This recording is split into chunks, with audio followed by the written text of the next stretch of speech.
Hello good morning students. आज हम अपना इंश्योरेंस का नेक्स्ट टॉपिक स्टार्ट करने जा रहे हैं, जिसमें कि हमने condition and the term of the policy and effect of the non compliance पढ़ना है, जिसको कि हमने दो हिस्सों में डिवाइड किया है। एक होती है जनरल कंडीशन बेटा, और एक होती है स्पेसिफिक कंडीशन। जनरल कंडीशन जैसे आप फॉर्म भरते हैं, फॉर्म में कुछ तो चीज़ें ऐसी होती हैं जो सभी के लिए ज़रूरी होती हैं, कुछ ऐसी होती हैं जो सभी के लिए ज़रूरी नहीं होती, जो स्पेसिफिक पर्सन के लिए होती हैं। मान लो कोई पर्सन हैंडीकैप है तो उसके लिए कुछ अलग से स्पेशल कंडीशंस आ जाती हैं। कुछ जो पर्सन्स मान लो डिसेबल है या कंपार्टमेंट केस है, उनका अलग से हो जाता है, और जो बिल्कुल पास हैं उनके लिए जनरल कंडीशंस, जो बेसिक कंडीशंस हैं। तो कहते हैं कि इसी तरीके से जो आपका इंश्योरेंस है उसमें भी आपकी दो तरह की जो कंडीशंस होती हैं, उसमें एक तरह की जनरल होती हैं और एक आपकी स्पेसिफिक होती है। जनरल कंडीशंस होती हैं जैसे कि एज है आपका, तो कहता है कि एज जो है उसमें आपकी जो इंश्योरेंस होता है, इंश्योरेंस जो होता है वो आपका कैलकुलेट करता है ऑन द बेसिस ऑफ जितना भी आपका इंश्योरेंस होता है वो प्रपोजल में आपकी बेस ऑफ द एज के बेसिस पे। जैसे लाइफ इंश्योरेंस है तो वो आपका लाइफ के बेसिस पर ही कंसिडर किया जाता है। जैसे कि वो कहता है कि स्टैंडर्ड एज प्रूफ जो है वो कंसीडर नहीं होता इसमें। वो कहता है कि जो कंपनी है वो कैंसिल कर सकती है प्रपोज़ल वगैरह अगर आपका कहीं पे भी आपकी जो एज है उसमें कोई भी प्रूफ अगर आप लगाते हैं और वो गलत साबित हो जाता है, तो उस केस में आपका जो पॉलिसी होती है वो कैंसिल कर दिया जाता है, या जो आपका प्रपोज़ल होता है उसको कैंसिल कर दिया जाता है। तो कहता है जो डेट वगैरह है आपकी, करेक्ट एज की जो डेट है वो बिल्कुल एग्जैक्ट होनी चाहिए, और अगर आपकी हायर हो जाती है, मैक्सिमम एज हो जाती है किसी भी प्लान के अंदर, तो वो आपकी कैंसिल कर दी जाती है, और मतलब कहीं पर भी गलत होती है एज, मतलब वो कैंसिल हो जाती है। उसके बाद है सुसाइड। सुसाइड क्या कहता है कि इफ़ द लाइफ जो है शॉर्ट्स होता है, कमिट करता है सुसाइड का, वाइदर सेंस और इन सेंस, मतलब वो चाहे अपनी सेंस में या इन सेंस में किसी भी वजह से अगर सुसाइड का अटैम्प्ट करता है विद इन 1 ईयर, अगर date of commencement of risk या date of renewal of the policy whichever is later, the contract of the insurance shall be void. अगर आप 1 साल का, अगर आपने 1 साल भी हुआ है आपको पॉलिसी लिए और 1 साल के अंदर किसी भी सेंसफुल और नॉन सेंसफुल, इन सेंस में मतलब कि आप चाहे उस टाइम में आपका दिमागी संतुलन ठीक नहीं था, उस केस में अगर आप सुसाइड अटैम्प्ट कर लेते हैं तो उसको भी आपका वॉइड कॉन्ट्रैक्ट शामिल कर दिया जाता है। कहने का मतलब है उसमें भी आपको पॉलिसी जो है, पॉलिसी से कुछ भी बेनिफिट नहीं मिल पाता और आपको कोई भी क्लेम की वैल्यू जो है पेमेंट नहीं की जाती। स्पेशल प्रोविज़न्स वो कहता है कुछ आपके पॉलिसीज़ होती हैं जो कि एंटर्ड की जाती हैं, वाइदर इंडोर्स्ड और the policy and the separate instrument shall be demand to be the part of the policy. वो कहते हैं तो उसके तो कहते हैं कि कोई भी स्पेशल जो प्रोविज़न्स हैं वो जो कि आपकी पॉलिसी में या जो आपके सेपरेट इंस्ट्रूमेंट जो है वो आपके पार्ट ऑफ इफ़ेक्ट करते हैं, तो वो उस केस में भी आपको प्रोविज़न्स को ध्यान में रखना पड़ता है। उसके अलावा आपके नॉन डिस्क्लोजर्स होते हैं, कुछ चीज़ें ऐसी होती हैं जैसे फ्रॉड वगैरह है या नॉन डिस्क्लोजिंग थिंग्स हैं, या जो आपकी मिस रिप्रेजेंटेशंस वगैरह हैं प्रपोजल में, या पर्सनल कोई स्टेटमेंट है डिक्लेयर कर देते हैं, या कोई भी आपका लीडिंग डॉक्यूमेंट्स है रिस्क वगैरह से रिलेटेड है या रिपुडिएटेड से रिलेटेड है, क्लेम है कोई भी आपका अंडर सेक्शन 45 के अंदर, उसमें भी आपका जो है इंश्योरेंस जो है क्लेम ख़त्म हो जाता है। नोटिस वो कहता है कोई भी एनी नोटिस होता है, डायरेक्ट और इंस्ट्रक्शंस होती हैं जो आपकी पॉलिसी के अंदर रिटर्न और डिलीवर की जाती हैं, मतलब जो भी आपकी पोस्ट के थ्रू है या फिर आपकी मेल वगैरह के थ्रू है। तो कहता है अगर in case of the policy holder, अगर लाइफ का इंश्योरेंस है या जो आपकी असाइनी है, कहते हैं अगर उस केस में अगर हम बात करें तो कहता है कि एज़ पर द डिटेल अगर हम स्पेसिफाइड करें पॉलिसी होल्डर को कि तो वो प्रपोजल्स जो होता है वो चेंज होता है, एड्रेस वगैरह या इंटीमेशंस वगैरह सब डेट किए जाते हैं उनको कंपनी के अंदर।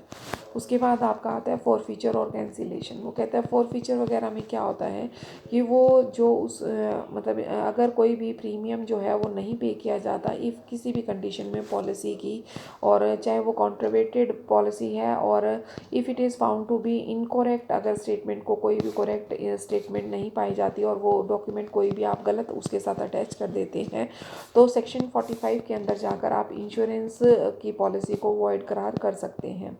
मीन वो जो पॉलिसी होगी, एग्रीमेंट्स होगा, वो वॉइड होगा। और वो कहता है in the case of benefits अगर बात करें हम, तो कहता है कि जो अमाउंट पेड की जाती है आपके इंश्योरी ने जो अमाउंट पे की जाती है, अगर इनमें से कोई भी चीज़ कर देता है, वो मतलब कहने का मतलब है अगर कोई डॉक्यूमेंट वो गलत अटैच कर देता है, कोई भी फ्रॉड करने की कोशिश करता है या कोई प्रीमियम की अमाउंट पे नहीं करता, तो उस केस में उसकी इस अमाउंट को फॉरफिट कर लिया जाता है, जब्त कर लिया जाता है। लोन वगैरह, वो कहते हैं लोन अगर आपने किसी पॉलिसी को डिपेंड करता है कंडीशंस वगैरह पर पॉलिसी की, कि जनरली जो होता है जो लोन्स है वो प्रोवाइड किया जाता है एंडोर्समेंट पॉलिसी के ऊपर दिया जाता है, लेकिन आप इस पर पॉलिसी लोन ले सकते हैं। फ्री होता है फ्री लॉक पीरियड। वो कहते हैं अगर आपकी पॉलिसी जो है वो कैंसिल की जाती है, अगर आपकी रिटर्न रिक्वेस्ट है या रिटर्निंग रिक्वेस्ट आ जाती है 15 दिन के अंदर अंदर, आपकी रिसिप्ट्स ऑफ द पॉलिसी जो होती है, वो कहता है द कंपनी जो है रिफंड करती है अमाउंट पेड बाय द जो भी आपकी पॉलिसी होल्डर्स होते हैं उनको वो अमाउंट। उसके बाद नेक्स्ट आता है आपका मॉडिफिकेशन। तो कहते हैं मॉडिफिकेशंस आप कैसे कर सकते हो। कहते हैं मॉडिफिकेशंस अगर आप चाहते हैं कोई भी चेंजेस चाहते हैं, वैलिड जो भी चेंजेस हैं वो आप दोनों की कंसेंट से, जो पॉलिसी होल्डर होता है और जिसकी जो इंश्योरर होता है, ठीक है, उन दोनों की कंसेंट से आप उसमें चेंजेस कर सकते हैं। उसके बाद आता है असाइनमेंट्स ऑफ द नॉमिनेशन। वो कहते हैं पॉलिसी को भी एंडोर्स किया जा सकता है, वो कहते हैं साइन किया जाता है एक सेपरेट इंस्ट्रूमेंट, और वो कहता है जो असाइनी होता है जो असाइनर होता है वो शुड कर वो असाइनर जो होता है वो स्पेसिफिकली जो होता है स्टेट ऑफ फैक्ट्स को या असाइनमेंट्स या स्टेटमेंट शुड को ड्यूली जो है वो अटेस्टेड करता है, सेल्फ अटेस्टेड करता है। और जो लाइफ एश्योर्ड जो होता है वो नॉमिनेशन जो होता है वो टाइम ड्यूरेशंस फिक्स कर दिया जाता है कि इतने टाइम पीरियड के लिए वो है, पॉलिसी रखी गई है। एलिजिबिलिटी, वो कहता है कि एक पर्सन जो है वो मेजॉरिटी की अगर एज में है तो वो एलिजिबल हो जाता है और वैलिड कॉन्ट्रैक्ट माना जाता है। मेडिकल एग्जामिनेशन जो है, डॉक्टर जो है ऑन पैनल जो डॉक्टर्स होते हैं उनकी एक्सेप्टेंस से ही उनका मेडिकल जो है एग्जामिनेशन किया जाता है। Renewals of the lapsed policy, अगर आपकी कोई पॉलिसी है किसी कंडीशन की वजह से लैप हो गई है और आप उसको रिन्यू करवाना चाहते हैं, रिवाइवल करवाना चाहते हैं, तो आप उसको करवा सकते हैं अपनी उस पॉलिसी को, लैप पॉलिसीज़ को on the basis of company board approval guidelines के बेसिस पर। उसके बाद आता है करेंसी, जो भी आपकी करेंसीज वगैरह होती हैं पेबल, चाहे वो इंडियन में है चाहे आपकी पेबल इन अनदर कंट्री में है, तो वो बेसिकली आपकी इंडिया में तो इंडियन कंट्री में है तो आप इंडियन करेंसी में ही उसकी पेमेंट करते हैं। पेमेंट ऑफ क्लॉज का क्या है कि जो नॉमिनी लीगल पेमेंट्स के बेसिस की बात हम करते हैं, तो कहता है जो आपकी कंपनी होती है उसको मैक्सिमम 180 डेज़ के अंदर आपके क्लेम को जो है पेमेंट कर देनी चाहिए।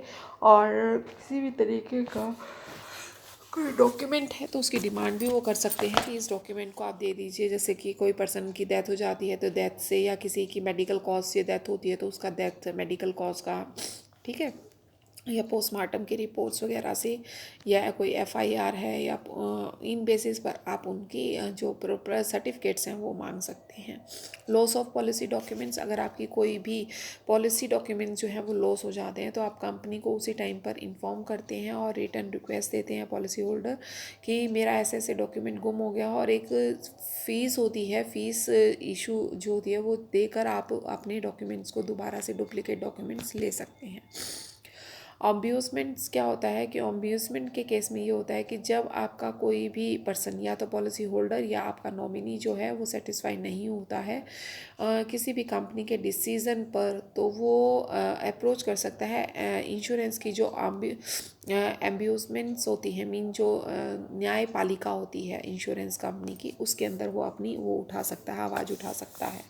गवर्निंग लॉज क्या होते हैं कि जितने भी डिस्प्यूट्स वगैरह होते हैं उनको डिटरमाइन किया जाता है according to the Indian law और इंडियन कोर्ट के अकॉर्डिंग। ये तो थी भाई जो आपकी बेसिक कंडीशन है। कुछ आपकी स्पेसिफिक कंडीशंस आ जाती हैं। स्पेसिफिक कंडीशंस जो होती हैं वो आपकी डिफरेंट टू डिफरेंट पॉलिसी जो होती है, कंपनी टू कंपनी जो होती है वो डिफरेंट होती हैं। मैंने आपको पहले बताया है कि कुछ आपकी कंपनी कॉमन जो होती हैं उनको तो हम बेसिक बोल देते हैं, और जो या जनरल बोल देते हैं। जो आपकी स्पेशल पर्सन से रिलेटेड या सब स्पेशल पॉलिसी से रिलेटेड होती है उसको हम स्पेसिफिकली बोलते हैं। तो उस स्पेसिफिक कंडीशंस में सबसे पहली कंडीशन आपकी है असाइनमेंट्स ऑफ पॉलिसी। वो कहता है असाइनमेंट का मीन होता है transfer of title, rights, interest और एसेट्स। वो कहता है अगर कोई लाइफ पॉलिसी वगैरह करवाता है, प्रॉपर्टी वगैरह करवाता है, तो उसका ट्रांसफ़र जो है वो उसका असाइनमेंट जो है वो राइट होना चाहिए उसके ऊपर। वो कहता है कोई भी पर्सन जो है वो राइट हो का मतलब है वो उसका ऑनर होना ज़रूरी है, वो उसको कर सकता हो, ऐसा उसके पास अधिकार हो। जनरली वो कहता है असाइनमेंट जो है वो डन किया जाता है, प्रोवाइड किया जाता है सिक्योरिटी अगेंस्ट द लोन वगैरह के अगेंस्ट में ही। वो कहता है पॉलिसी होल्डर जो है असाइन करता है अपनी पॉलिसी को फेवर ऑफ किसी के भी फेवर में कर सकता है और अपने राइट को लॉस कर सकता है उसके। तो कहता है टाइप ऑफ असाइनमेंट्स दो तरीके के होते हैं, एक होता है एब्सोल्यूट असाइनमेंट, एक होता है कंडीशनल। वो कहते हैं एब्सोल्यूट क्या होता है, टाइप ऑफ असाइनमेंट जिसके अंदर की जो आपका असाइनी होता है होल्ड कर देता है कंप्लीट राइट्स जो होते हैं वो अपने पर्सन को, मीन जिसको वो देना चाहता है, जिसके फेवर में वो अपनी पॉलिसी को देना चाहता है, वो जब सारे के सारे राइट्स को उसको दे देता है तो उसको बोलते हैं एब्सोल्यूट। और कंडीशनल में होता है कि जब असाइनी जो है वो असाइन करता है कुछ राइट्स को जो कि उसके इंटरेस्ट के होते हैं वो उसको अपने पास रख लेता है और बाकी कुछ को वो उस पर्सन को जिसको कि वो अपना फेवर करता है उसको दे देता है। ठीक है, तो कहते हैं features of condition mean overall अगर असाइनमेंट की बात करें तो असाइनमेंट क्या होता है, जैसे मान लो ए ने बी से पॉलिसी करवाई है तो ए की पॉलिसी हो गई, लेकिन ए को कोई पैसे की ज़रूरत है या ए ने वो पॉलिसी जो है वो सी को दे दी और उससे पैसा ले लिया, तो सी जो है वो असाइनमेंट जो हुआ वो किसके बीच में, ए और सी के बीच में। ए ने अपने नाम की पॉलिसी को सी को दे दिया कि कल को कुछ भी होता है तो सी उस पैसे को वसूल करेगा अगर ए को कुछ भी होता है तो उसे बोलते हैं असाइनमेंट। मीन अपने एंटाइटल को किसी को ट्रांसफ़र कर देना, किसी को अपने राइट को ट्रांसफ़र कर देना, किसी असेट को ट्रांसफ़र कर देना, लेकिन वो सब कुछ होता है जब आपका इंटरेस्ट होता है, मीन जो असाइनी होता है उसका इंटरेस्ट होता है। तो इस केस में वो कहते हैं कुछ कंडीशंस होती हैं, कौन कौन सी होती हैं। वो कहते हैं सबसे पहले तो जो असाइनी और असाइनर है वो दोनों के दोनों मेजर होने चाहिए, मेजर का मतलब माइनर नहीं होने चाहिए। उनके बीच में एक प्रॉपर असाइनमेंट होना चाहिए। ठीक है, उसके अलावा जो असाइनमेंट है वो ऑनरशिप ज़रूर होना चाहिए, मीन उसका उस पॉलिसी पर अधिकार हो जो असाइनर है। उसके अलावा असाइनमेंट जो है वो रिटन में होना चाहिए और बहुत ही क्लियर उसकी टर्म्स कंडीशंस होनी चाहिए। ठीक है, और कोई भी कंसीडरेशन उसमें विद या विदाउट कंसीडरेशन नहीं हो, चाहे कुछ भी है। असाइनमेंट में भी मतलब विद हो सकता है, विदाउट हो सकता है, दोनों ही केसेस में हो सकता है। वो कहते हैं हर टाइप के इंश्योरेंस प्लान में जो है असाइनमेंट को अलाउ किया जाता है। वो कहता है अगर एक बार असाइनमेंट हो गया तो उसको कैंसिल नहीं किया जा सकता। और जो असाइनमेंट होता है वो सिर्फ फेवर ऑफ एनी किसी भी पर्सन को कर सकते हैं, किसी इंस्टीट्यूट को भी कर सकते हैं। असाइनमेंट जो है वो किसी एक से ज़्यादा व्यक्तियों के फेवर में भी हो सकता है। और जब असाइनमेंट की रिक्वेस्ट आ जाती है तो इंश्योरर जो है वो रिकॉर्ड्स में चढ़ा देता है कि ये असाइनमेंट यहाँ पर ट्रांसफ़र हो चुका है या ये पॉलिसी ए से अब सी के पास जा चुकी है। तो वो कहता है जो अब असाइनर होता है जब उस राइट्स को दे देता है, असाइनमेंट कर देता है, तो पूरा का पूरा अधिकार जो असाइनी का हो जाता है उस पर राइट्स वगैरह। वो कहते हैं सेक्शन 38 जो है इंश्योरेंस एक्ट 1938 डील करता है असाइनमेंट्स को। ठीक है, प्रोसेस का भी वही सिस्टम है। प्रोसेस में थोड़ी सी फ़ीस वगैरह की फॉर्मेलिटीज़ होती हैं, वो कैसे होती हैं, वो कैसे हैं। वो कहते हैं एक ट्रांसफ़र जो होता है असाइनमेंट जो है ओनली एंडोर्स प्लान को ही ट्रांसफ़र कर सकता है। सेपरेट इंस्ट्रूमेंट जो है उसको डीड ऑफ असाइनमेंट बोला जाता है और इसके अंदर एक विटनेस का होना बहुत ही ज़रूरी होता है। आप सबसे पहले तो अपनी पॉलिसी को असाइन करने से पहले एक नोटिस जो है अपनी इंश्योरेंस कंपनी में देंगे कि हम ऐसे ऐसे असाइन करना चाहते हैं। उसके बाद आपका ₹1 की एक फ़ीस होती है, उस फीस मैक्सिमम जो फ़ीस होती है ₹1 होती है और उसको आप पेमेंट कर उसको करते हैं। उसके बाद आपको एक रिसिप्ट प्राप्त होती है जिसके अंदर आपकी असाइनमेंट और असाइनी दोनों के साइंस वगैरह होते हैं और उसके अंदर और सारी लाइबिलिटीज़ और राइट को डिस्कस किया जाता है। और अगर एक वैलिड असाइनमेंट है तो इरिवोकेबल है या रिवोकेबल है, उसको कैंसिल किया जा सकता है, नहीं किया जा सकता, वो अलग से लिखा होना चाहिए। जो नॉमिनेशन मेड किया जाता है वो ऑटोमेटिकली अपने आप से असाइनी की तरफ कैंसिल कर दिया जाता है। ये सारी चीज़ें एक प्रोसेस के अंदर मिलती हैं। इसके बाद नेक्स्ट टॉपिक जो है वो नॉमिनेशन, बेटा हम या तो कल करेंगे या आज ही देखेंगे।